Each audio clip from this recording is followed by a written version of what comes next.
সুপ্রিয় শিক্ষার্থীরা আসসালামু আলাইকুম। আজকে ক্লাসে আমরা এনজাইমের কার্যক্রম বা কিভাবে এনজাইম কাজ করে থাকে এবং তার ব্যবহার ইউজেস সম্পর্কে আলোচনা করব। ইতিপূর্বে আরেকটি ক্লাসে আমরা এনজাইমের বৈশিষ্ট্য এবং প্রকারভেদগুলো সম্পর্কে বিস্তারিত আলোচনা করেছি। আজকের ক্লাসে তাই আমরা ফাংশনস এবং ইউজ সম্পর্কে আলোচনা করব। আশা করি এই আলোচনার মাধ্যমে এনজাইমের যে কার্যকারিতা বা কার্যক্রম এবং তার বিভিন্ন প্রয়োগ এই বিষয়গুলো সম্পর্কে আমরা বিস্তারিতভাবে জানতে পারব এবং এই জানার মাধ্যমে আমরা উপকৃত হতে পারব এবং এই সংক্রান্ত যে সকল প্রশ্ন পরীক্ষায় আসে সেই প্রশ্নের উত্তর আমরা যথাযথভাবে দিতে পারব। আমাদের আজকের আলোচনায় যে বিষয়গুলো থাকবে তার মধ্যে রয়েছে মেকানিজম অফ এনজাইমস অ্যাকশন, যে কি কৌশলে এনজাইমগুলা কাজ করে থাকে সেই কৌশল নিয়ে আলোচনা করব। তার জন্য দুটি পদ্ধতি রয়েছে, একটি হচ্ছে লক অ্যান্ড কি মডেল, আরটি হচ্ছে ইনডিউসড ফিট থিওরি। এই দুইটা মডেল এবং থিওরি সম্পর্কে আমরা বিস্তারিত আলোচনা করব। ফ্যাক্টরস অ্যাফেক্টিং এনজাইম অ্যাক্টিভিটিস, অর্থাৎ বিভিন্ন ধরনের যে প্রভাবকগুলো রয়েছে সেই প্রভাবকগুলো কিভাবে এনজাইমের কাজকে প্রভাবিত করে থাকে, তার মধ্যে রয়েছে তাপমাত্রা রয়েছে, পিএইচ রয়েছে, এই বিষয়গুলো সম্পর্কে আমাদের এখানে আলোচনায় থাকবে। বায়োলজিক্যাল ফাংশনস অফ এনজাইম, এনজাইমের যে জৈবিক কার্যক্রমগুলো রয়েছে, মূলত এনজাইম জৈবিক বিক্রিয়াগুলোতে অংশগ্রহণ করে থাকে, বিপাক ক্রিয়াতে অংশগ্রহণ করে থাকে। এই জন্য এনজাইমের কাজগুলাই হচ্ছে বায়োলজিক্যাল কাজ বা বায়োলজিক্যাল ফাংশন। সাম বায়োলজিক্যালি ইম্পর্টেন্ট এনজাইম সম্পর্কে আমরা আলোচনা করব, যে প্রত্যেকটা এনজাইমই গুরুত্বপূর্ণ, তার মধ্যে কিছু কিছু এনজাইম রয়েছে যেগুলা বিশেষভাবে আলোচনার দাবি রাখে, সেই এনজাইমগুলো সম্পর্কে আমরা আলোচনা করব, তাদের প্রয়োগ সম্পর্কে আলোচনা করব। Application of enzymes in different biological activities, আমাদের দৈনন্দিন জীবনে বিভিন্ন ধরনের জৈবিক কাজ রয়েছে বা বিভিন্ন কার্যক্রম রয়েছে যেগুলোর সাথে আমরা দেখি যে যার মধ্যে আমরা এনজাইমকে প্রয়োগ করে থাকি বা ব্যবহার করে থাকি। আমরা বলেছিলাম যে mechanism of enzyme activities, enzyme যে কাজ করে থাকে সেই কার্যক্রমের ক্ষেত্রে একটি গুরুত্বপূর্ণ মডেল হচ্ছে লক অ্যান্ড কি মডেল। লক অ্যান্ড কি বলতে আমরা আসলে বুঝি যে তালা চাবি, যে তালা কাজ করে বা ফাংশন করে চাবির সাহায্যে। যে এই চাবি যদি না থাকে তাহলে সেই তালাটার কার্যকারিতা থাকে না বা ফাংশন থাকে না। এখানেও আমরা ঠিক একই রকম অবস্থা দেখব, যে এখানেও লক এন্ড কি বলতে একটা বিষয় আছে। এখানে যে আমরা এনজাইমটা দেখতে পাচ্ছি, এনজাইমের মধ্যে আমরা দেখি যে এখানে একটা খাঁজ রয়েছে যেটাকে অ্যাক্টিভ সাইট বলা হয়ে থাকে। এই অ্যাক্টিভ সাইটের সাথেই মূলত সাবস্ট্রেট গুলা যুক্ত হয়। সাবস্ট্রেট হচ্ছে যারা বিক্রিয়ায় অংশগ্রহণ করে থাকে, এই সাবস্ট্রেট গুলাকেই মূলত প্রভাবিত করে থাকে এনজাইম। সেই জন্য এখানে সাবস্ট্রেট গুলা যাতে অ্যাক্টিভ সাইটের সাথে যুক্ত হতে পারে, সেই জন্য প্রতিটা এনজাইমের মধ্যে এক বা একাধিক অ্যাক্টিভ সাইট রয়েছে এবং সেই অ্যাক্টিভ সাইটের সাথে সাবস্ট্রেট গুলা প্রথমে যুক্ত হয়ে থাকে। এটা হচ্ছে লক এন্ড কি মডেলের প্রথম ধাপ, এবং এখানে যে খাঁজগুলা রয়েছে সেই খাঁজগুলার সাথে অবশ্যই এই সাবস্ট্রেটের কোনো একটা সাইট ম্যাচ করতে হবে বা যুক্ত হতে হবে, সেরকম একটা বিষয় রয়েছে এখানে। তা আমরা এখানে দেখি যে সাবস্ট্রেটগুলা কিভাবে এনজাইমের অ্যাক্টিভ সাইটের সাথে যুক্ত হয় সেই বিষয়টা আমরা একটু দেখি অ্যানিমেশনের মাধ্যমে। যে আমরা দেখলাম যে সাবস্ট্রেট এ যেটা ছিল সেটা এক পাশে যুক্ত হচ্ছে, আরেকটা সাবস্ট্রেট এখানে সাবস্ট্রেট বি আছে, সেটাও আমরা দেখি যে এখানে এসে এনজাইমের সাথে ফিট হয়ে গেছে বা যুক্ত হয়ে গেছে। তাহলে এইখানে আমরা দেখি যে একটা পরিবর্তন ঘটলো। এখানে আমরা দেখি যে এনজাইম এবং এই যে দুইটা সাবস্ট্রেট ছিল, সাবস্ট্রেট এ এবং সাবস্ট্রেট বি, তারা যুক্ত হয়ে গিয়ে একটা কমপ্লেক্স অবস্থা তৈরি করেছে। এটাকে আমরা এনজাইম সাবস্ট্রেট কমপ্লেক্স বলে থাকি। যে এনজাইম এবং সাবস্ট্রেট যখন একসাথে হয়ে যায় বা একত্রিত হয়ে যায়, বা সাবস্ট্রেট গুলো যখন এনজাইমের অ্যাক্টিভ সাইটে যুক্ত হতে পারে, তখন সেটাকে আমরা এনজাইম সাবস্ট্রেট কমপ্লেক্স বলে থাকি। এরপরে দেখা যায় যে বিক্রিয়ার শেষে এই সাবস্ট্রেটগুলা প্রোডাক্ট হিসাবে আলাদা হয়ে যাবে। এখানে দুইটা সাবস্ট্রেট মিলে একটা প্রোডাক্ট তৈরি হবে, যে এখানে এটা যুক্ত হয়ে গেছে এবং এখানে একটা নতুন প্রোডাক্ট তৈরি হয়েছে।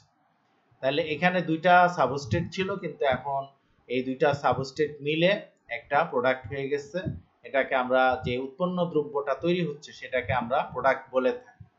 তাহলে এখানে আমরা দেখলাম যে সাবস্ট্রেটের সাথে এনজাইমের অ্যাক্টিভ সাইট বা প্রোডাক্টের সাথে এই অ্যাক্টিভ সাইটের একটা ম্যাচিং অবস্থা তৈরি হয় বা সামঞ্জস্য অবস্থা তৈরি হয়। এই ম্যাচিং করাটার কারণে এটাকে আমরা লক এন্ড কি মডেল বলে থাকি। অর্থাৎ লক এন্ড কি অনেকটা তালা চাবি, যেমন চাবির সাথে বা চাবির খাঁজের সাথে তালার ভিতরের যে খাঁজটা থাকবে সেই খাঁজটা ম্যাচ করতে হবে, ঠিক এখানেও আমরা তদ্রুপ এমন একটা সিচুয়েশন বা পরিস্থিতি দেখতে পাই, যার ফলে দেখা যায় যে এখানে সাবস্ট্রেট বা প্রোডাক্টের সাথে এনজাইমের অ্যাক্টিভ সাইটের একটা সমন্বয় বা ম্যাচিং আমরা লক্ষ্য করি। এবং অনেক সময় উভমুখী বিক্রিয়া যদি হয়, সেই উভমুখী বিক্রিয়াতে দেখা যায় যে প্রোডাক্টগুলো আবার এই এনজাইমের সাথে যুক্ত হয়ে এনজাইম সাবস্ট্রেট কমপ্লেক্স তৈরি করে আবার সাবস্ট্রেট তৈরি করতে পারে। তবে বিক্রিয়ার ক্ষেত্রে দেখা যায় যে যারা বিক্রিয়া অংশগ্রহণ করে তাদেরকে আমরা সাবস্ট্রেট বলে থাকি, আর যারা বিক্রিয়ার ফলে উৎপন্ন হয় তাদেরকে আমরা প্রোডাক্ট বলে থাকি। এই জন্য এই বিষয়গুলো আমাদেরকে খেয়াল করতে হবে বা একটু মনোযোগ দিয়ে বুঝতে হবে। আমরা ইনডিউসড ফিট থিওরি যেটা দেখি সেটাও একই রকম, যে এখানে আমরা যে সাবস্ট্রেটটা দেখতে পাচ্ছি এই সাবস্ট্রেটটার সাথে এখানে যে অ্যাক্টিভ সাইটটা রয়েছে সেই অ্যাক্টিভ সাইটটা ম্যাচিং করতে হবে, যে এখানে যখন এই অংশটা এসে ম্যাচ করে যাবে তখন সেটাকে আমরা ইনডিউসড ফিট থিওরি বলে থাকি।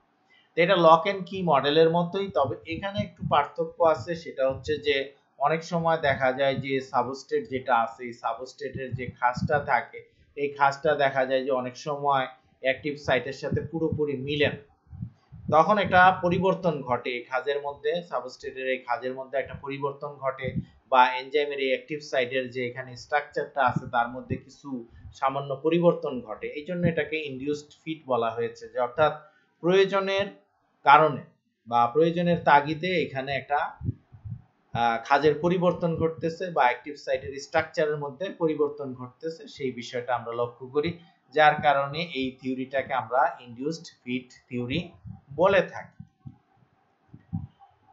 আমরা এখন এনজাইমের উপরে বা এনজাইমের কার্যক্রমের উপরে যে ফ্যাক্টরসগুলা কাজ করে থাকে বা যাদের উপস্থিতির কারণে বিক্রিয়া প্রভাবিত হয়ে থাকে সেই বিষয়গুলোকে আমরা ফ্যাক্টরস বলে থাকি। এনজাইম নিজেই বিক্রিয়ার গতিকে প্রভাবিত করে থাকে বা ত্বরান্বিত করে থাকে, কিন্তু এনজাইম নিজেও বিশেষ কিছু প্রভাবক দ্বারা প্রভাবিত হয়ে কাজ করতে পারে। যেমন তার মধ্যে একটা বিষয় হচ্ছে যে টেম্পারেচার একটা গুরুত্বপূর্ণ একটা বিষয়। আমাদের নির্দিষ্ট একটা বডি টেম্পারেচার রয়েছে, প্রত্যেকটা প্রাণীর একটা নির্দিষ্ট বডি টেম্পারেচার থাকে, উদ্ভিদের বেলায়ও তাই, যে ওইখানে যে কোষগুলো থাকে, যে কোষের মধ্যে এনজাইমগুলো কাজ করে থাকে বা যে সিস্টেমের মধ্যে এনজাইমগুলো কাজ করে থাকে সেখানে একটা নির্দিষ্ট টেম্পারেচার থাকতে হয়। সেই টেম্পারেচারটা যদি আবার খুব কম থাকে তাহলে এনজাইমগুলো ঠিকমতো কাজ করতে পারে না। আবার দেখা যায় যে ওইখানকার তাপমাত্রা যদি খুব বেশি হয়ে যায়, আমাদের যেমন বডি টেম্পারেচার যখন হাই হয়ে যায়, ফিভার অবস্থা বা জ্বর অবস্থায় আমরা যদি দেখি, তখন দেখা যায় যে এই এনজাইমগুলা তখন ডিনেচার্ড হয়ে যায় বা নষ্ট হয়ে যায়, এনজাইম নষ্ট হয়ে যেতে পারে। অধিক তাপমাত্রার কারণে এনজাইম তখন কাজ করতে পারে না এবং নিজেই সে পরিবর্তিত হয়ে যায় বা জমাটবদ্ধ অবস্থায় পরিণত হয়ে যায়। পিএইচ খুব গুরুত্বপূর্ণ একটা বিষয়। আমাদের যে কোষের মধ্যে যে ফ্লুইড থাকে বা লিকুইড থাকে সেই তরল পদার্থের দেখা যায় যে সেটা অ্যাসিডিক অবস্থায় থাকতে পারে বা ক্ষারীয় অবস্থায় থাকতে পারে। যেমন আমাদের পাকস্থলীর মধ্যে আমরা দেখি যে অ্যাসিডিক অবস্থা থাকে, আবার আমাদের ক্ষুদ্রান্তের মধ্যে সেখানে ক্ষারীয় অবস্থা বিরাজ করে। তাহলে এইসব জায়গাগুলোতে যে এনজাইম কাজ করবে, পাকস্থলীতে যে এনজাইমগুলো কাজ করবে তারা অ্যাসিডিক পরিবেশে কাজ করবে।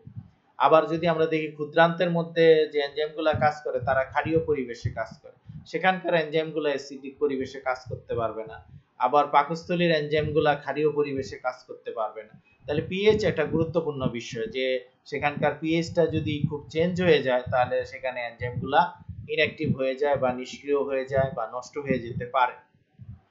এনজাইম কনসেন্ট্রেশন একটা গুরুত্বপূর্ণ বিষয়, যে যেখানে কাজ করবে সেখানে কি পরিমাণ এনজাইম আছে, সেই এনজাইমগুলো খুব গুরুত্বপূর্ণ। যে এনজাইমের ঘনত্ব যত বেশি হবে, পরিমাণ যত বেশি হবে, ততই বিক্রিয়ার পরিমাণ বাড়তে থাকবে। একইভাবে আমরা দেখি যে সাবস্ট্রেট কনসেন্ট্রেশন, অর্থাৎ যে উপাদানগুলা বিক্রিয়ায় অংশগ্রহণ করে থাকে তাদেরকে আমরা সাবস্ট্রেট বলে থাকি। সেই সাবস্ট্রেটগুলা দেখা যায় যে সাবস্ট্রেটের পরিমাণ যত বেশি হবে তত বিক্রিয়া বেশি হবে। এটাই গুরুত্বপূর্ণ, যে এখানে উপাদানগুলা যদি কাঁচামাল বা উপাদান যদি কম থাকে তাহলে তো সেখানে বিক্রিয়ার পরিমাণ বা অ্যাক্টিভিটিস কমে যাবে। তাহলে এই জন্য এনজাইম কনসেন্ট্রেশনটাও খুব গুরুত্বপূর্ণ, সাবস্ট্রেট কনসেন্ট্রেশনটাও খুব গুরুত্বপূর্ণ। কিছু কিছু এনজাইম আছে যাদের কার্যকারিতা কোফ্যাক্টরের উপর নির্ভরশীল। এই কোফ্যাক্টরগুলো এনজাইমের সাথে যুক্ত থেকে বিক্রিয়ার গতিটাকে আরো বেশি সক্রিয় করে বা আরো বেশি ত্বরান্বিত করে থাকে, তাদেরকে আমরা কোফ্যাক্টরস বলে থাকি। এগুলো সাধারণত রাসায়নিক পদার্থ, বিভিন্ন ধরনের ইনঅর্গানিক পদার্থ, তাদেরকে আমরা কোফ্যাক্টরস বলে থাকি। আর অর্গানিক যদি হয় সেগুলাকে আমরা কোএনজাইম বলে থাকি।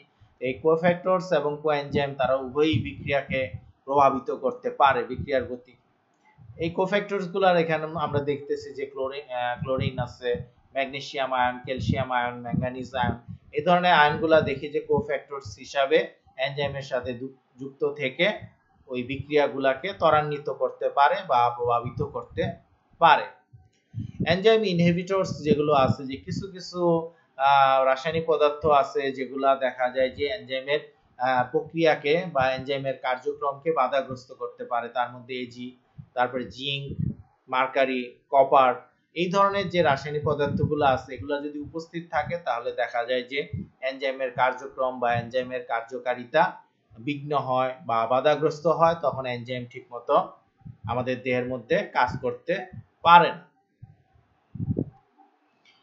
আমরা বায়োলজিক্যাল ফাংশনস অফ এনজাইম যদি আলোচনা করি, যে আমাদের দেহের মধ্যে কি ধরনের কার্যক্রমগুলোর সাথে এনজাইম সম্পর্কিত বা এনজাইম যুক্ত থাকে, এটা হচ্ছে যে signal transduction and cell regulation.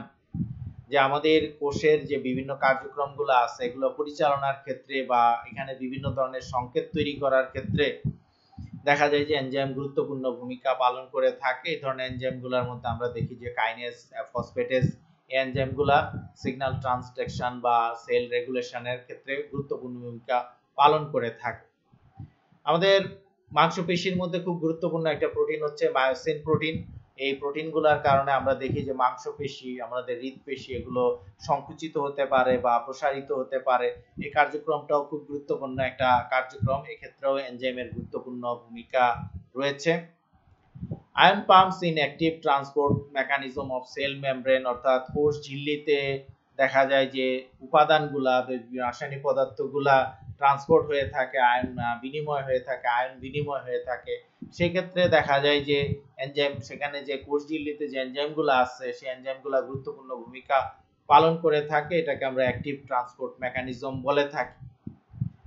Amylase এবং প্রোটিয়েজ অত্যন্ত গুরুত্বপূর্ণ একটা এনজাইম, যে এনজাইমগুলো দেখা যায় যে আমাদের পরিপাকের ক্ষেত্রে ভূমিকা রাখে। আমরা যে খাদ্যবস্তু খেয়ে থাকি সেই খাদ্যবস্তু কার্বোহাইড্রেট আছে, প্রোটিন আছে, লিপিড আছে, এগুলাকে ভেঙে দেখা যায় যে আমাদের দেহের মধ্যে তারা ক্ষুদ্র ক্ষুদ্র কণায় পরিণত করে দেয় এবং সেই ক্ষুদ্র খাদ্য কণাগুলোকে আমাদের কোষ শোষণ করে নিতে পারে বা আমাদের যে ক্ষুদ্রান্ত, বৃহদান্ত্রের ক্ষুদ্রান্ত এবং পাকস্থলীর মধ্যে বা বিভিন্ন অংশের মধ্যে যে প্রাচীরের মধ্যে যে কোষগুলা রয়েছে সেই শোষণযোগ্য কোষগুলা সেই খাদ্যকে শোষণ করতে পারে, সেই খাদ্যকণা।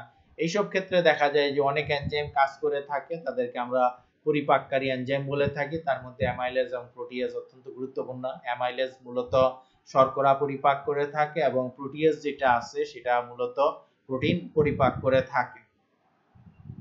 মেটাবলিক যে পাথওয়েজ যেটা আছে, যে আমাদের এখানে বিভিন্ন ধরনের যে রেসপিরেশন যে পদ্ধতি আছে তার মধ্যে বেশ অনেকগুলো ধাপ রয়েছে, গ্লাইকোলাইসিস, ক্রেবস সাইকেল, এই ধরনের যে ধাপগুলো রয়েছে এখানে অসংখ্য এনজাইম কাজ করে থাকে এবং এখানে যতগুলো এনজাইম কাজ করে থাকে সেই এনজাইমগুলো মিলে দেখা যায় যে একটা বিপাকীয় পথ তৈরি করে।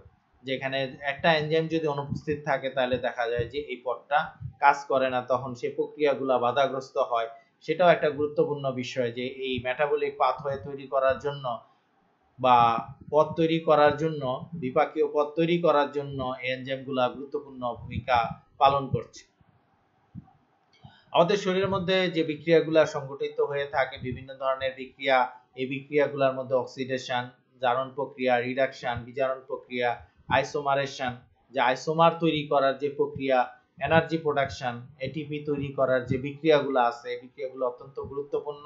সেই ক্ষেত্রে দেখা যায় যে তারা গুরুত্বপূর্ণ ভূমিকা পালন করে থাকে। সাম বায়োলজিক্যালি ইম্পর্টেন্ট এনজাইমস এর মধ্যে আমরা দেখি যে এখানে বেশ কিছু এনজাইম রয়েছে। তার মধ্যে আমরা প্রথম যে এনজাইমটা দেখতে পাচ্ছি সেটা হচ্ছে সেলুলেজ। এই সেলুলেজটা অত্যন্ত গুরুত্বপূর্ণ ভূমিকা পালন করে থাকে। যেমন আমরা যে কফি তৈরি করে থাকি, আমরা কফি অনেকেই পছন্দ করে থাকি, সেই কফি প্রসেসিং করার জন্য সেলুলেজ এনজাইমের প্রয়োজন হয়ে থাকে। এছাড়া দেখা যায় যে লন্ড্রি ডিটারজেন্টস, ক্লিনিং এবং ওয়াশিং যে এজেন্টসগুলো রয়েছে তার মধ্যে আমরা সেলুলেজ ব্যবহার করে থাকি, যাতে আমাদের এই কাপড়ের মধ্যে যেসব বর্জ্য পদার্থ বা ময়লা জমা হয় সেই জিনিসগুলা যাতে দূর হয়ে যায়, সেই ক্ষেত্রে সেলুলেজ ভূমিকা রাখে সেগুলো দূর করার জন্য। পেপার, টেক্সটাইল এবং পাল্প ইন্ডাস্ট্রি যেটা রয়েছে সেখানেও আমরা সেলুলেজ ব্যবহার করে থাকি। ফার্মেসি, বিভিন্ন ওষুধ তৈরি করার জন্য আমরা সেলুলেজ এনজাইম ব্যবহার করে থাকি।